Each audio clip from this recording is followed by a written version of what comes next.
Everybody, Gilbert, awesome. And over here, welcome to the Metal Galaxy. Hello. Hello. So, yeah, as you heard, me, Vero, and DJ Nick Hell are staying in America, and we are traveling to Arizona to meet the guys Eric and Michael from Flotsam and Jetsam. Subscribe, as we have a surprise guest at the end of the interview, so stay tuned and join our group afterwards to hear more The Metal Galaxy. So I'm passing now towards to Michael and Eric, so they can say in one sentence who they are and who is Flotsam and Jetsam. Nope. Not everyone at the same. Hey, this is Michael Gilbert, and I play guitar for Flotsam and Jetsam. Eric, AK, I pretend to sing for Flotsam and Jetsam. Nice. So, guys, let's start. So, can you tell me, first we start with Eric, how old are you started to listen to metal? And what was the first bands? Oh, we're talking like way back in the day then, huh? Like back then. Yes. You know way what? Back in the day. I still remember. I remember the moment that I started listening to metal. There was this radio show called KOME in San Jose, California. And one day I was listening to it, and a song by Riot came on the radio called Fire Down Under. And that was like the defining moment when I was like, holy shit, I want to do stuff like this. And the more I started diving into it, then, all these other bands started coming to light. And then you started, Metallica started coming out, and I was just, it was like a drug, right in my arm. Metal, I need more. Yes. Eric? I was ditching high school summer school because I was failing classes, of course. So I had to go to summer school. And I was ditching a class, and I went out in the parking lot. This guy says, "Hey, you want to smoke a joint?" And I said, "Sure." So I sat in his car. We were smoking a joint. And he plays Unleashed in the East for me. And I'm like, what the hell is this? And he's like, "Hey, you know anybody who can sing?" And that was Kelly Smith. And I went over to his house, and him and Jason Newstead were there jamming, and we got together. First time I had ever heard metal in my life. And, he starts me off with Victim of Changes and Number of the Beast. And he's like, "Here, try to sing these." And next thing you know, I'm listening to nothing but metal ever since, basically. That's cool. Amazing. And you were both quite young, if I read it correctly. Like Michael was 17, and you something around that age as well. Oh yeah. Yeah, 17, and I didn't know what the hell I was getting into. Everybody I went to school with was like, "What the? This was Satan worshiper guy." He's listening to that devil music. Whatever. I was just thinking anything to get girls and singing. That'll do it. And did it work, Eric? Oh, it worked. It worked. Of course. All you have to do is you obviously don't have to be good looking. You just have to sing, and you can get girls. And to play guitar. Speaking about music, let's talk about your musical flavors, Eric. So, any country bands you like to listen to, and any that inspire you? I listen to almost everything. There are some country bands that are very radio, the new kind of rap country. I won't listen to any of that, but I'll listen to any of the old school stuff. I like Alan Jackson a lot. I like, I like just about everything. I won't listen to a lot of gangster rap, but other than that, there's no music safe from me. So amazing. So you listen, for example, Chris Young, Luke Bryan, like the newer country bands as well? Yeah, as long as they don't get into the country rap, because you put country and rap together, it spells crap. So I don't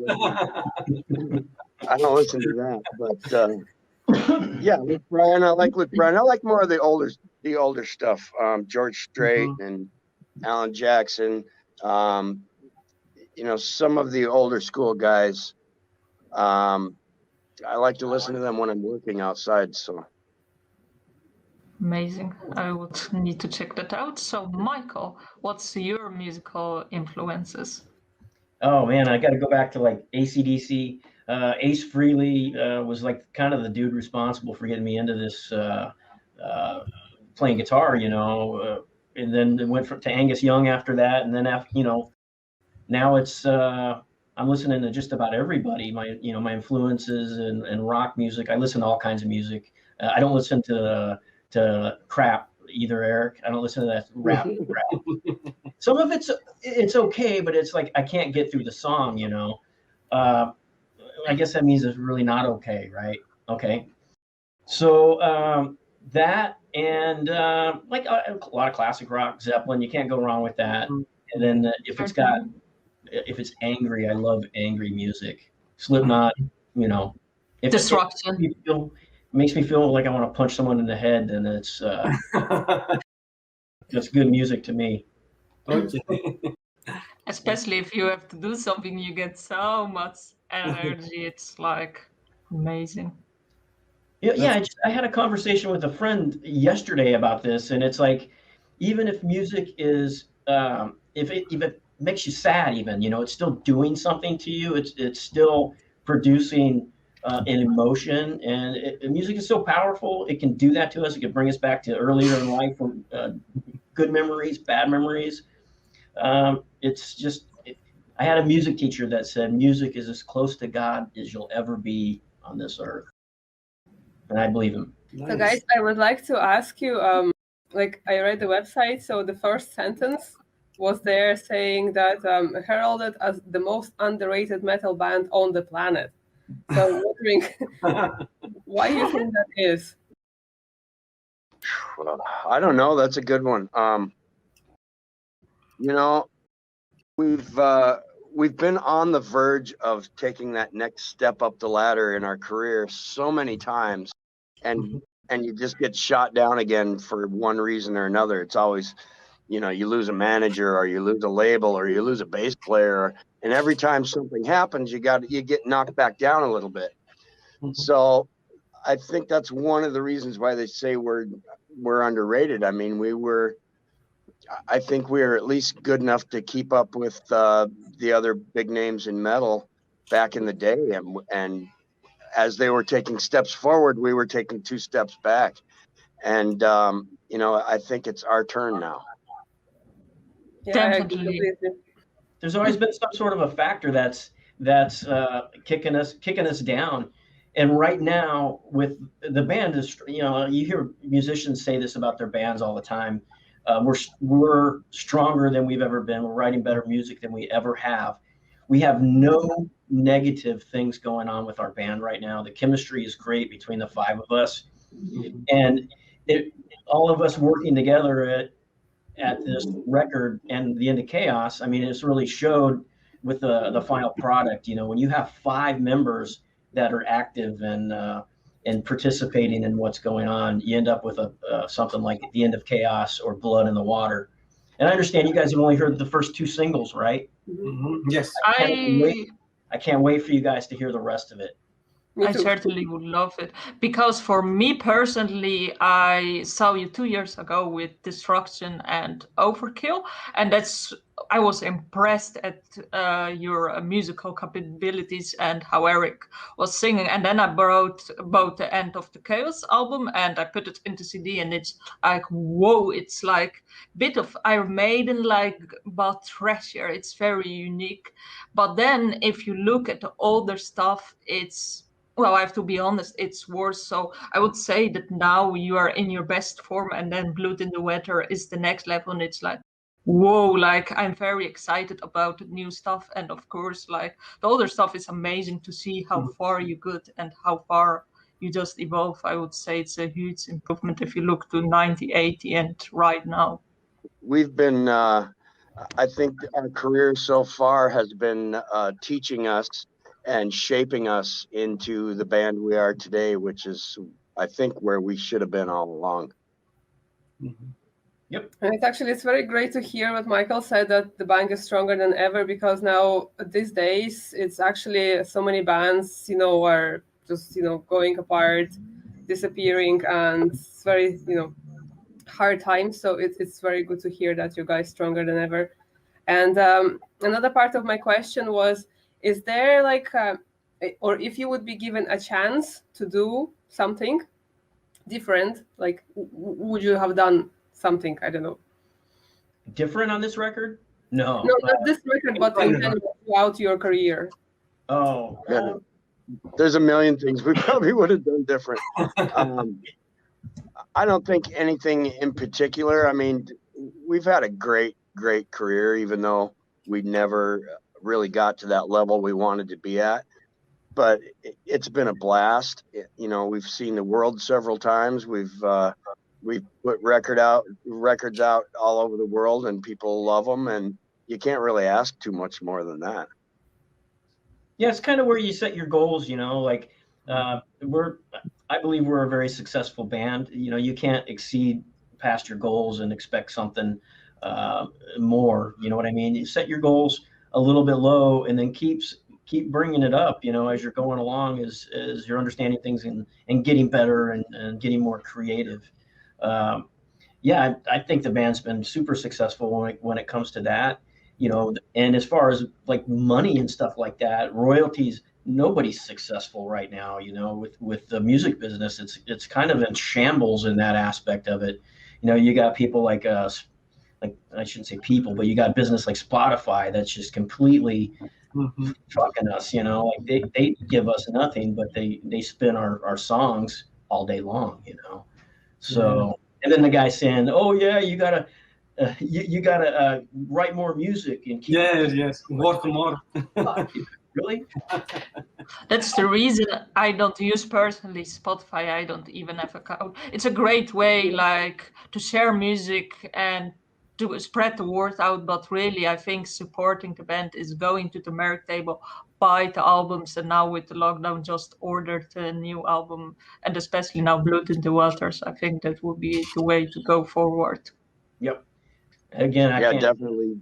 Merch saves our lives on the road. So. Yeah, you changed a lot of things. Would you change the name? how you get with this name, Flotsam and Jetsam? It's been a blessing and a curse at the same time. I mean, it's completely different from any other metal band name, but at the same time, people are like, "What? Flintstones and Jetsons? What's the name?" So I've heard Flotsam and Brush'em. I've heard all kinds of stuff. But at the same time, it's completely different from any other metal band name. So yeah, it's got its good points and its bad points. Yeah, who was the person who came up with that? Yes. Who's responsible for this? Newstead. Yeah, he was reading J.R. Tolkien book, one of the Hobbit books, and it was two explorers that got lost in the story. Mm-hmm. And he just liked the name a lot and started looking it up, and it was garbage that from a wrecked ship. And then another definition was homeless people and bag ladies and people who live in the street. And he's just like, this is perfect for us, It seemed to work, but anytime that anybody would ask us what the name of our band was, they would always reply, "What? What?" Yeah, okay, so what we've been trying to do is, over the years, our logo has changed a couple of times, but we're trying to bring our old classic logo back, so people they recognize the skull. They recognize this instead of our band name, and or both even. But they got to be able to identify it somehow. So we brought back Flotzilla for the last 3 records, and then the skull too, and a consistent logo from now on. I was actually wondering, why would you not rename your band Flotzilla? Because that's very metal, and that is very brutal name. Flotzilla. Yeah, he's pissed. Too close to Godzilla. What? You're too close to Godzilla. But do you remember any names, any possible names at that time? Was different names to give to the band? Or was only Flotsam and Jetsam? Before Flotsam and Jetsam, we were called the Dogs, D-O-G-Z. And, we got a little bit of a local name with that band name. So we touched lightly the subject on the logo. So you said that the logo changed over time and so on. So I'm wondering, you said also, Eric, that you want the logo to evolve, to not be too Iron Maiden. So I'm wondering, how did the artwork get shaped, especially for Blood in the Water?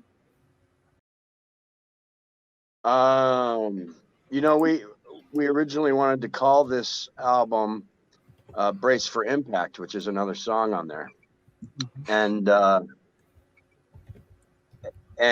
we had our artwork guy start working on the album cover, and he came up with what we're using. And we went, this goes with the song Blood in the Water so much better than Brace for Impact. So we changed the title, and it was Blood in the Water was the first song on the lineup anyway. So it kind of worked out a little better. I do like the name Brace for Impact for an album, but it didn't fit as well with the artwork as Blood in the Water did. So what came first, the artwork or so the artwork came first? No, not really. I mean, we were done with the songs and had all the titles, but once our artwork guy started reading lyrics and listening to the music, Flotzilla lurking in the water was what he came up with in his mind. So that prompted the record title change. Amazing. So that's the reason the logo changed a bit for this one to fit. Yeah, kind of. I mean, our logo is always adapting. Actually, we have a question there from Gabriel. Hi, guys. Yes. Can I ask how Bill Bodily has slotted in with the guys? He was a friend of ours. He's been a friend of ours for quite a while, and he was actually filling in for our last bass player on shows that were getting missed. He had other things going on, so Bill stepped in and did a phenomenal job at filling in for him. And I have to go with his killer bass playing first of all, and then he's got a great personality. He's super fun to hang out with. So the chemistry was just right. It was kind of a no-brainer when we parted ways with the last guy, and it was a very smooth and easy transition. And actually, it's enlightened the band too, even more. And it's, I can't express enough about the chemistry that the five of us have right now together, and all being like interactive, writing music together. And I kind of like these guys, they're pretty cool dudes to hang out with. So they're my friends, best friends, and it's just very cool. It's like doing a job that you love. How many gets to do that? Everybody hates their job, but I like mine. Yeah, these guys are all right. As long as they keep doing what I say, we're all good. Motherfucker. So we have a question. Dave, an amazing collaboration with Nervosa Eric. Would you do another? And if so, who with? I will, I'll sing anything. I'll sing the phone book. I don't care. I just love to sing. But, Nervosa has been good friends of ours for a long time. And when they asked me to do a collaboration on one of their new songs, I jumped on the chance. I mean, I know they're a good band. They're really good people. I don't like to work with big rock star attitudes very much because I don't see a need for it. But, I'll pretty much sing with anybody. I'm good to go. Amazing. So now I'm wondering about collaborations as we speaking, and it pops up. You are great friends with Destruction. Are you ever considered to sing with Smear? Sure, I'd sing with Smear. I've drank with him, fought with him, traveled with him, lived with him, and might as well sing with him. So, yeah, you know, our very first trip to Europe, we found ourselves sitting in a hotel room, not knowing where to go or what to do, and we were young. And in walks Destruction and Schmear, and they hung out with us all night. And, you know, we drank and tried to communicate with each other, and we've been pretty good friends ever since. So, you know, we've been fans and friends with Destruction for a long, long time. But if I'm correct, you never sung a song with Smear, right? Nope, not yet. So you have to do it now, like. Yeah, you never say never. I'm sure Schmear would love to do it too. He's a good dude. It was great seeing you at Alcatraz 2019. That was a fun festival. A lot of fun. Yeah, that was when my pedal board was. It was on a loop during "I Live You Die." It was playing. It was playing my guitar solo like every 10 seconds. It would loop my guitar solo, and I didn't know how to turn. I was drinking, and I didn't know how to turn my pedal off, and so we were up there laughing. It was just like one of those malfunction nights, you know, that you just got to be like, oh fuck. It was pretty funny, but. Alcatraz, that was a festival in Belgium. Yeah. No, very good festival. Oh yeah. That's one of my favorites. Yeah, nice. And yes, that tour with Destruction and Overkill was super. Oh, right on. Poor Eric. It's forgotten. Yeah, that was a really fun tour. You know, Yes, I was never really a big Overkill fan until we started playing live with them, and they are one of the best bands live that you could see anywhere. They're extremely entertaining. Bobby Blitz is one of the best frontmen in the business, you know. yes, he's really good. They're a blast. I loved it so. I was only disappointed that Bobby Blitz was gone. Like Damir was searching backstage and so on, and Bobby Blitz was nowhere to be found. He was gone from the venue. He disappears a lot. So it was not me. Good. Yeah, that was one of the best tours that I think were funnest tours that we've ever been on. Yeah, lots of every day something happened that was either hysterical or just like, wow, did that just happen? You can't write this shit in a book, you know, you can't write it down. But I got stalked by Derek almost every day. Tour bus, he'd come up to our tour bus, knock on the door, and he'd have a margarita for me every day about 8 a.m. So like I had to try to avoid the guy, man. He's so fucking awesome. Amazing. But Michael, let's keep the thoughts for later. We will talk more about this. Yes. Cool. This later on. So let's go back before we are wandering off. Let's go back to Flotsam and Jetsam. Eric, you took a break to be a country singer and founded AK Choral. Can you tell me what drove you to country music and how you eventually came back to Flotsam and Jetsam? You know, I needed a break from the music industry. I've been doing it for years, and we worked really hard at getting where we were. And I just felt like we were getting no love from anybody. And I needed to step away, but I couldn't step away from music. So some crew guys of ours and some friends and some guys from other bands, and I just decided to do a country record just for fun. It really wasn't a serious stab at a new industry or anything. It was just something fun to do. And you can tell by the production of the record, it sounds horrible. But it really wasn't my trying to switch genres or anything. I was just basically just taking a break. And you know, the Flotsam guys went out and tried to do it without me. It didn't work very well. So the minute they got back, they were like, please come back and sing. And that was pretty much when, you know, I got a hold of Mike and Kelly and said, hey, you guys, why don't you guys come back too? And we'll see if we can make another stab at this. And it's been working out pretty good so far. Amazing. And I'm wondering, did this experience make you richer, or you took some learning lessons from taking the break? Yeah, I you know, I learn stuff every day that's, I'm just like, you know, what was I thinking?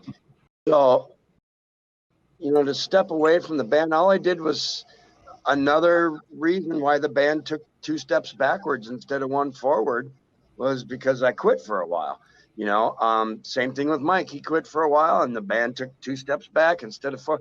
That's been our whole career so far. It's been one thing or another where we have to take a couple steps backwards. And we haven't done that in a couple albums now. We've just been stepping forward, and it feels really good to be on this upward path. Certainly, I can imagine that. But I imagine as well, if you didn't take a step back, maybe you wouldn't be here tonight, like talking about Blood in the Waters. Yeah, maybe. I don't know. I mean, I needed the break for sure, because I was rejuvenated when I came back. I mean, my voice, my attitude, everything was better. And I'm kind of glad I did it. We mentioned a couple of times already about Flotzilla, but I'm wondering, like, how the idea was born, like where that came from, and Well, that's a good one. Who was the guy that did the original one, Mike? Something wasn't it Taylor? Kelly's brother, wasn't it? I don't remember. That was 35 years ago. The concept behind the creature, he's amphibious, so he comes from the sea. And it kind of goes with the Flotsam and Jetsam stuff. You know, he's amphibious. He comes from the sea, and that's pretty much it. He's mad. The first album, he's defeating the devil. A lot of people didn't get the concept, but if you look at it, he's actually killing the devil on the front of it, you know. And he went away for a while, just as I did and AK did, but he's reappeared. The fans seem to love him, and he's our mascot. He's not going away anytime soon. You know, he just did the End of Chaos with us, and he just did Blood in the Water with us. So he's going to be on the next one too. Let's see what he comes up with for the next one. But for now, you know, he's lurking. He's ready to pounce, and he's ready to do some destruction from a sea vantage point, just underneath the water. My wife and I always argue because she says Flotzilla is a she, and I say he's a he. So nobody knows. I suppose Maybe it's not a he, she, so I guess that's so. Can I say that? Why not? Yeah, I'm just wondering, like, yes, he was the first, or he or she was the first album and the last 2, but like, why you didn't put him in, or her, in the middle, like somewhere else? I know you said somewhere that you didn't want to be like Iron Maiden with their mascot, but like, why did you bring him back now, or her? You know, we've always wanted to put Flotzilla on the album cover in different, you know, situations, but every time we did a record, somebody came up with a cover that we loved, and we would be like, oh, that's pretty cool, let's try that. You know, a couple of times it was just a cover that the label came up with, and we didn't have the balls to say no. So Flotzilla has always been there with us, just didn't make it to the cover a few times. Yeah, and how do you top the End of Chaos when he's standing there with the Statue of Liberty torch, and he's already ruined the world? You know, where do you go after that? How do you top that after you just like devastated the whole planet? You know, what's he gonna do now? He's just waiting, I guess. Yeah, but this new album cover looks really cool. Yeah. It needed a little more detail. But if you zoom in on the thing and look at the detail in the background, there's a lot going on in that picture. It's just kind of dark and you can't really see it unless you zoom in and look at it. But there's road signs and body parts and all kinds of stuff in there that you can't really see and look really closely. We'll have to do that, actually. Yes, thank you. Yes, zoom in. Yeah. So you guys have heard the new singles. What do you guys think about the actual title track, Blood in the Water? Amazing. It's like I'm still a bit distracted how you evolved, but I like it because it's very trashy, and I think this type of music, especially in this type of time, we needed like a band who puts through, who just energize us. So I loved it, but the artwork as well, I think it's well coherent with the lyrics and so on. It's like something lurking, something dark is underneath, like ready to be unleashed. So I love the artwork and music. Amazing.